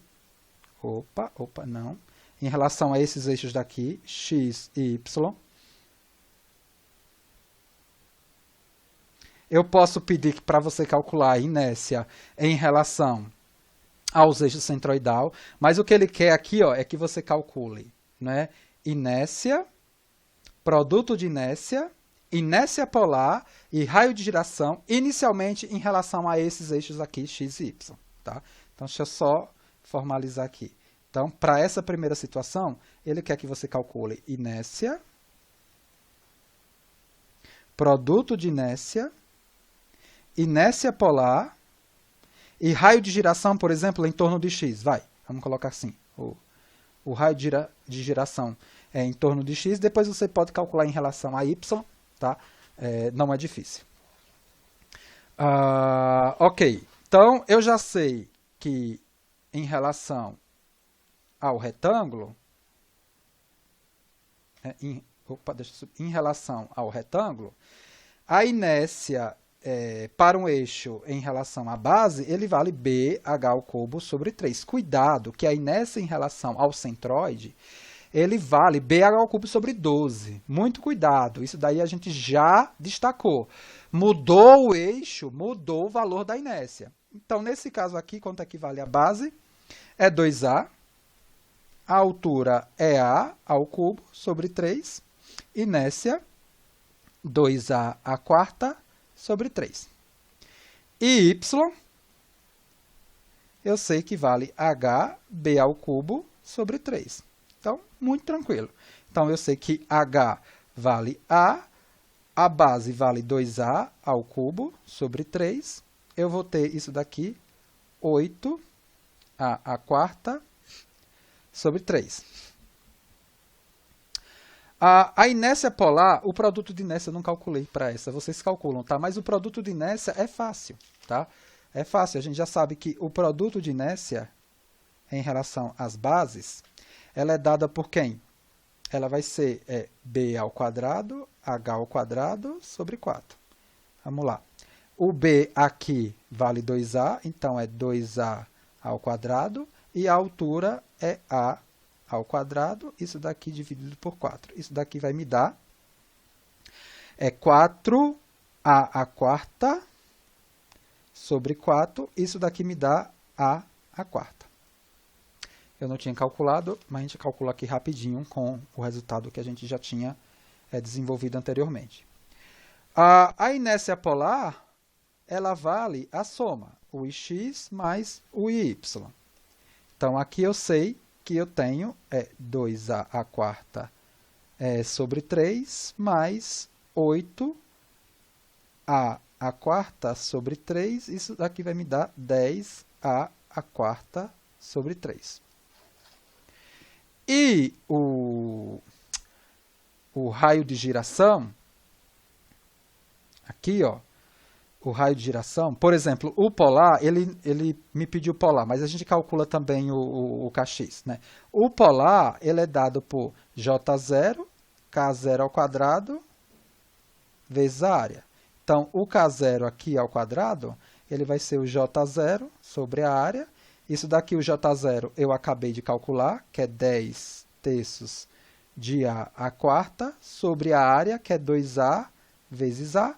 Isso daqui vai me dar 10A ao quadrado sobre 6, me dando um valor de K0, 1,29A. Como a gente pediu aí, de alguma forma, o Kx, então eu sei que o Kx é o ix, Kx ao quadrado, vezes a área. Então, quem é o ix? O ix vale 2A a quarta sobre 3. Então, a gente tem aqui, ó, o Kx ao quadrado, ele vai ser o ix sobre a área. O ix vale 2A a quarta dividido por 3, sobre a área, que é 2A ao quadrado. Então, aqui eu vou ficar com 2A ao quadrado sobre 6. Então, aqui eu tenho A ao quadrado sobre 3. E o meu Kx, finalmente, Kx, ele fica com o valor de A raiz de 3 sobre 3. Tudo bem? Isso na unidade, né? Na unidade. Aqui é a unidade de comprimento, e nessa unidade de comprimento a quarta. Vamos lá. Então, olha só, uma outra situação que essa questão ela pode me provocar. Eu vou inserir de novo a figura aqui, tá? Olha só.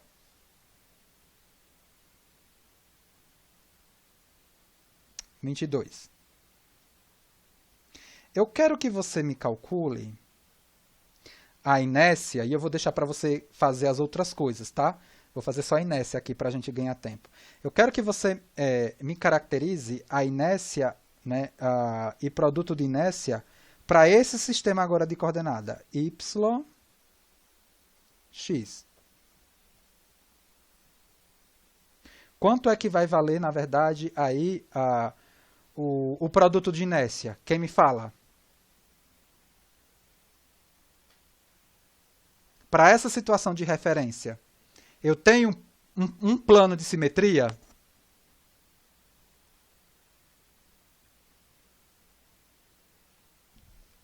Alguém? Ninguém? Quanto é que vai valer o produto de inércia? Sim, professor, todos estão dizendo que sim. Então, quanto vale o produto de inércia para essa situação de referência? É 0. Perfeito. Parabéns, vocês estão de parabéns. Se você fizer a conta, vai dar 0. Façam a conta e vejam. Ah, professor, como é que eu posso fazer a conta? Olha só, eu vou fazer a conta do x e do y utilizando as estratégias que a gente já meio que conduziu aqui no exercício anterior. Eu vou levar a informação aqui, ó, dessa parte e dessa parte para o eixo de interesse, que é o y e o x. Tudo bem? Então, vamos fazer isso daqui. Vou colocar de novo a figura aqui, ó.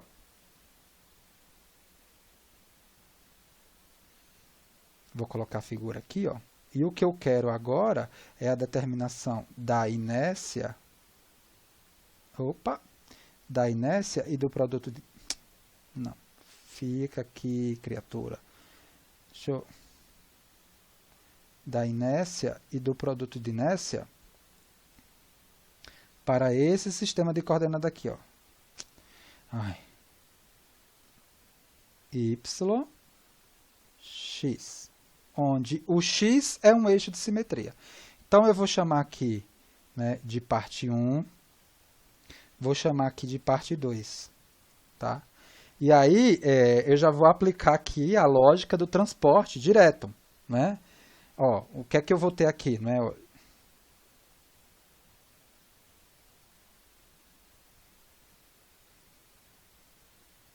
Vem quadradinho. Na parte 1 aqui, eu vou ter a referência aqui do eixo x1, a referência do eixo y1, que são centroidais. Eu vou ter aqui a referência do eixo x2 e vou ter a referência do eixo y2, que são centroidais. E levar as informações aqui desses elementos, né, de eixos x1, y1, x2, y2, respectivamente para os eixos y e x. Então, no caso aqui, ó, o ix, aqui, ó, o ix, ele vai ser dado por quem? Né, pelo ix1 transportado para x, mais o ix2 transportado para x. Aí, quem vai ser o ix1 transportado para x? É a inércia em relação ao centroide dessa figura da parte 1, que é quem? Que é a base, que é o A, vezes a altura ao cubo, que é a ao cubo, dividido por 12. Muito cuidado. Inércia de retângulo em relação a centroide não é dividido por 3, é dividido por 12. A gente já mostrou isso. Então, eu tenho A, que é a base, vezes a altura, né, ao cubo, que é A ao cubo, dividido por 12. Mais a área, que é quem? A vezes A, né, vezes a distância ao quadrado, né, a distância entre x1 e x. Ora, se isso está no centroide, a distância aqui é a metade do A. Tudo bem? Então, essa distância daqui para cá, ó, é a metade do A. E uma distância o quê? Positiva, porque ela está, né, sendo referenciada em relação ao meu y. Tá? Perfeito. Isso tem que ficar bem claro. Então, A vezes A, vezes a distância de A sobre 2, isso daqui ao quadrado. Então, essa continha daqui vai me dar...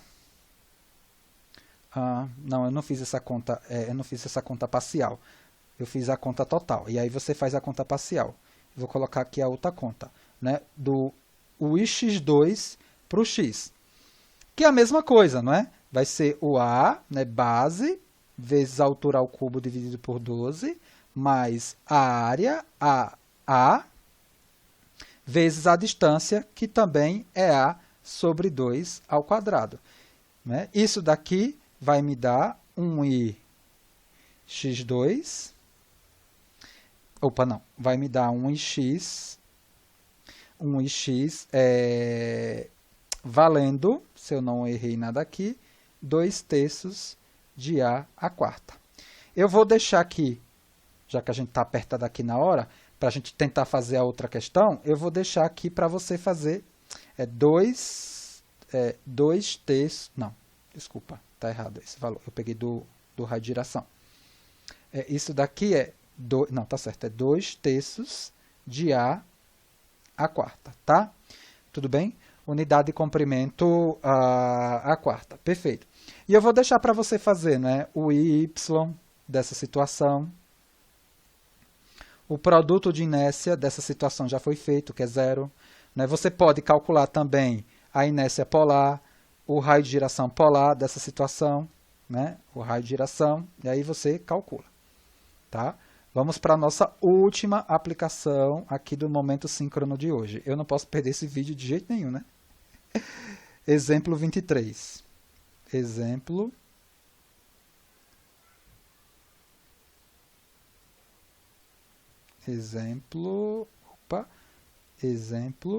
23. Ele quer que você calcule inércia e produto de inércia, né? O que ele quer aqui, ó, que você calcule inércia e produto de inércia dessa seção aqui para os eixos de referência apresentados. Vamos sair um pouco só dos retângulos, né? Vamos colocar uma outra situação. Então, qual é a lógica aqui? A lógica aqui é você pegar valores tabelados de inércia. Eu já deixei isso lá no Moodle. É um material de apoio, denominado, acho que centroide e inércia.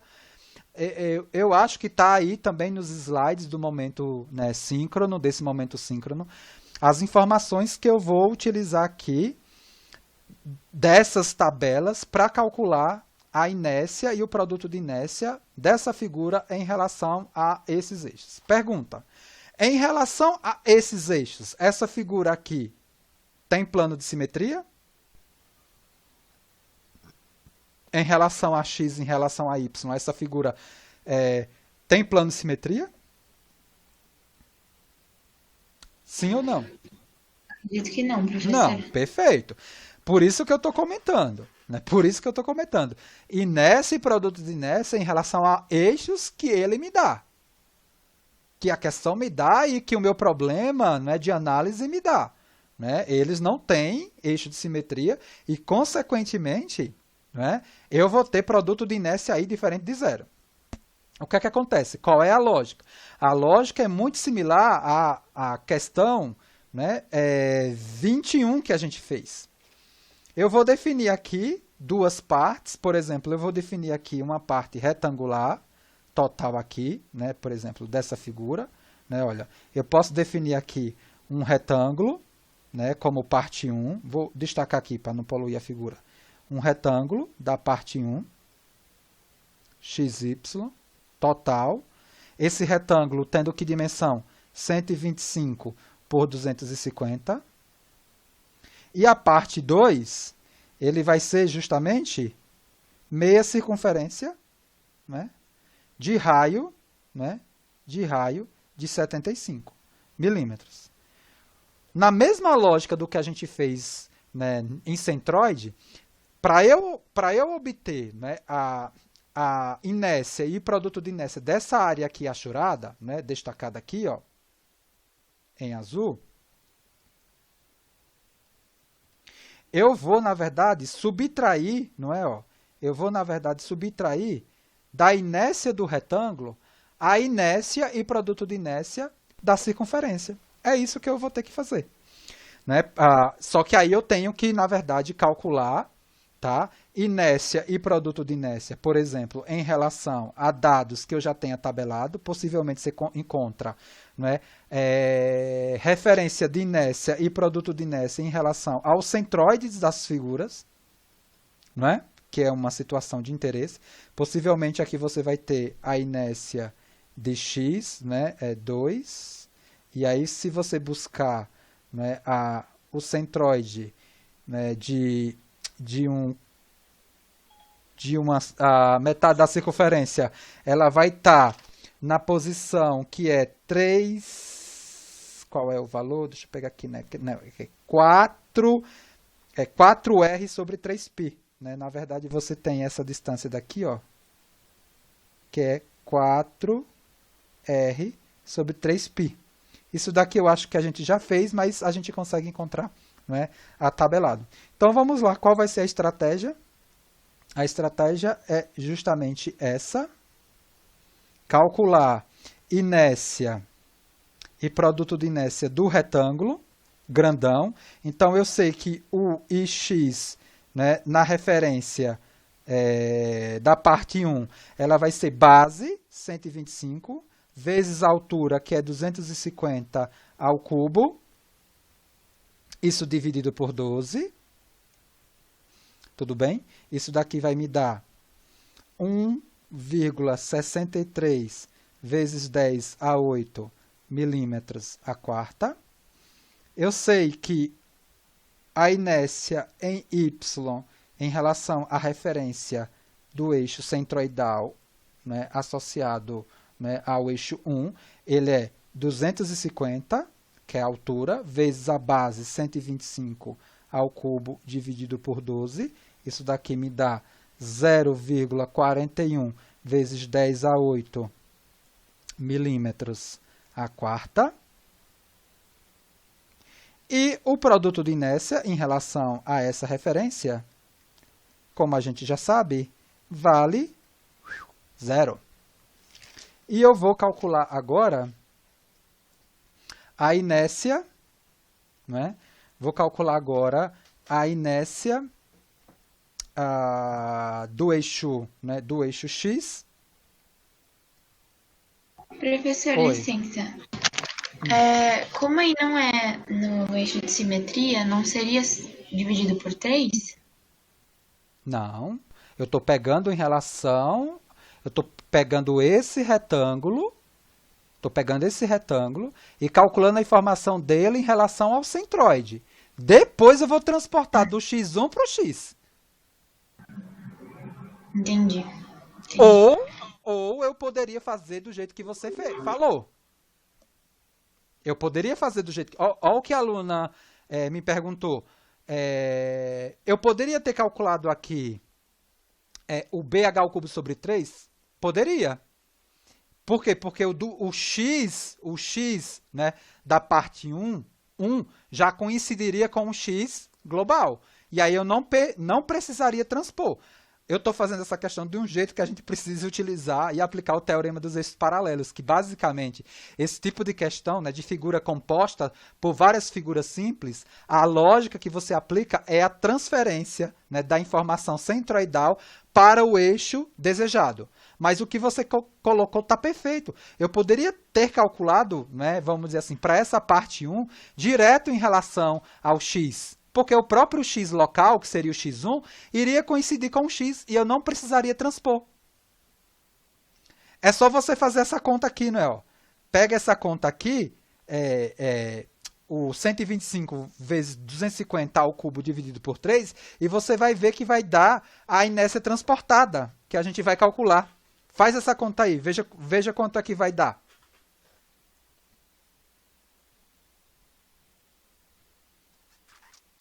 É que a inércia transportada daqui eu não calculei ela parcial. Mas ela vai dar, com certeza, né? Depois você confere isso daí. Tudo bem? Perfeito? Posso continuar? Tudo bem, professora, obrigada. Ficou claro? Agora vamos lá para o Ix da figura da parte 2, né? Em relação ao eixo X da figura, que é esse eixo daqui, ó. O eixo X da figura, né? Olha, deixa eu colocar aqui, ó. Eu estou colocando o eixo X aqui da simetria da figura. É esse eixo aqui. Tudo bem? Então, o que eu estou olhando é aqui a circunferência, cujo X local está a quanto de distância, por exemplo, do meu eixo X de referência, já para a gente pegar? Está 125, ó. Tudo bem? Vai ser esse elemento aqui que a gente vai transportar. Né? O eixo x1 está a quanto de distância do eixo x? 125 também. É a metade do 250. Tá? Perfeito. eu só quis fazer dessa forma para reforçar a aplicação do teorema dos eixos paralelos. Se você buscar na tabela, você vai ver que a inércia da semicircunferência em relação ao eixo x, né, 2, ele vale 1/8 de π r a quarta. Isso daqui, o r é 75, né? Então, eu tenho 1/8. De onde é que o Mr. M tirou isso? Ou eu faria pela definição, ou eu pegaria essa informação tabelada. Eu que não sou bobo, eu vou pegar essa informação tabelada porque eu já sei integral. Eu não preciso ficar, né, aplicando definição de integral, né?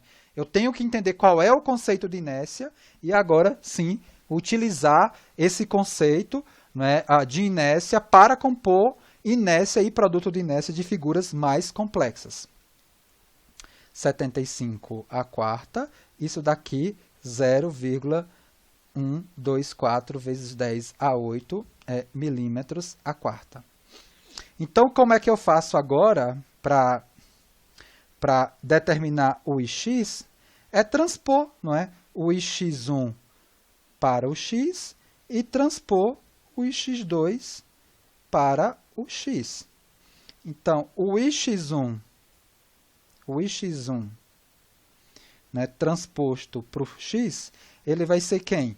O centroidal, que é 1,63 vezes 10 a 8, mais a área, né, que é do retângulo, que é 125 vezes 250, vezes a distância entre esses eixos, né, do x1 para o x, que vale 125, isso daí positivo, né, elevado ao quadrado. Só que cuidado, tá? Na verdade, aqui não vai ser mais, né? Aqui vai ser menos, né? Porque uma figura, né, uma inércia, eu tenho que tirar, né, da situação, né, para eu ter a figura achurada, né? Nessa situação é menos o i da parte 2. Eu vou calcular agora aqui a parte 2, transposta para o x, que ele vale quanto? O centroidal, 124 vezes 10 a 8, mais a área, que é quem? Que é π r ao quadrado, que é 75 ao quadrado, dividido por 2, vezes a distância entre esse eixo local, que é o x2, né, entre o x na coordenada do sistema em questão, né? Se você calcular, né, essas parciais, você vai ter um ix valendo 5,008 vezes 10 a 8 milímetros a quarta. Olha só, o IY, a única coisa aqui que eu vou ter que me preocupar é em relação... Deixa eu colocar aqui a figura. Ó. Deixa eu colocar aqui a figura. Já estamos terminando, tá, gente? Só mais um pouquinho, que essa parte aqui é importante. Essa figura daqui, ó, olha só, se você pegar lá na tabela, o centroide dela, ela fica aqui, ó. Ela fica, como eu comentei, ela fica aqui, ó. O y2 aqui, ó. Aqui eu tenho x2, né? Que justamente passa aqui por essa referência daqui, mas o y2, ele está a essa distância daqui, ó, que vale 4r sobre 3π. Então, eu estou colocando isso para fazer sentido a conta que eu vou mostrar, tá? Então, vamos lá. Então, eu tenho... né? Onde é que você encontrou isso, Mr. M? Encontrei na tabela, né? Peguei a figura, né, semicircunferência e peguei as características geométricas, né, da semicircunferência, inércia e centroide. Então, eu tenho aqui que o y, ele vai ser o iy1 levado para y, mais o iy2 levado para y. Por isso que eu preciso dessa distânciazinha daqui, ó, porque eu vou levar a informação do iy2, né, para o y, né, para a referência de iy. Então, eu tenho aqui, né, o iy1. Vamos lá. O iy1 o y1 transportado para y. Ele vai ser o original, que é 0,41 vezes 10 a 8, mais o transporte, que é quem? Que é a área, 125 vezes 250, vezes a distância entre os eixos y1 e y, que vale 62,5. É só pegar a distância de 125 e dividir por 2, tá? E a outra parte, né, de interesse, que é a y2 transportada para y, ela vai ser quem? Ah, aí eu vou ter que, olha só, eu vou ter que calcular a inércia, né? Deixa eu ver, né? A inércia de y2 eu não tinha calculado, né? A inércia de y2 eu não tinha calculado. Então, a inércia de y2, olha, só, deixa eu colocar aqui, ó. Eu tenho que pegar essa fórmula daqui, ó. A inércia dessa seção para o eixo y2, ele vale esse valor aqui. Onde encontrou isso, Mr. M? Em tabelas. Eu tenho que encontrar, não é, o valor, porque eu vou ter que transportar esse valor daqui, ó, que eu estou destacando, lá para o y. Então, por isso que eu tenho aqui, ó, né, vai ser π sobre 8 menos 8 sobre 9π, vezes o r à quarta, que é 75 à quarta, mais a área, que é quanto? Π r ao quadrado dividido por 2, não é? Vezes a distância entre esses eixos, aí, que é quanto? 4 vezes 75, né, que é o raio, dividido por 3π, isso daqui ao quadrado. Cuidado, né, que esse valor daqui, né, eu não sei se eu escrevi, eu acho que escrevi errado, né? Aqui é menos, né, ó. Aqui, ó, cuidado que é menos, né? Porque aqui eu vou ter que tirar da figura, né? É menos, perfeito. E aí, com isso, eu consigo calcular o valor do IY, que vale 1,51 vezes 10 a 8 milímetros a quarta. E, finalmente, o IXY, o de cada local ele é 0, eu só vou precisar, na verdade, levar o transporte, né?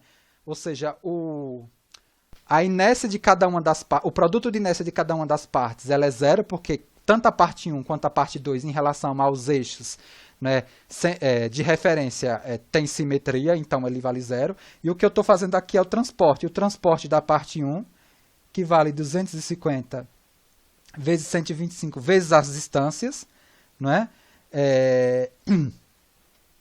XY, que é 125 vezes 62,5, e depois eu vou ter, não é, o menos, né, porque eu vou estar tirando o da circunferência, que é quem? Que é a área, menos a área, que é πr ao quadrado, 75 ao quadrado, dividido por 2, vezes a distância de x na referência, tá? As distâncias são todas positivas. E 4 vezes r, 75, dividido por 3π. Isso daqui vai me dar um produto de inércia dessa figura valendo 2,09 vezes 10 a 8 milímetros a quarta. Tá? Ufa, olha! Acabamos em cima, né? Espero que esses exercícios fortaleçam o entendimento sobre esses conceitos, né, de inércia, produto de inércia, inércia polar e raio de giração, né? Você tem mais exercícios lá no nosso canal, né?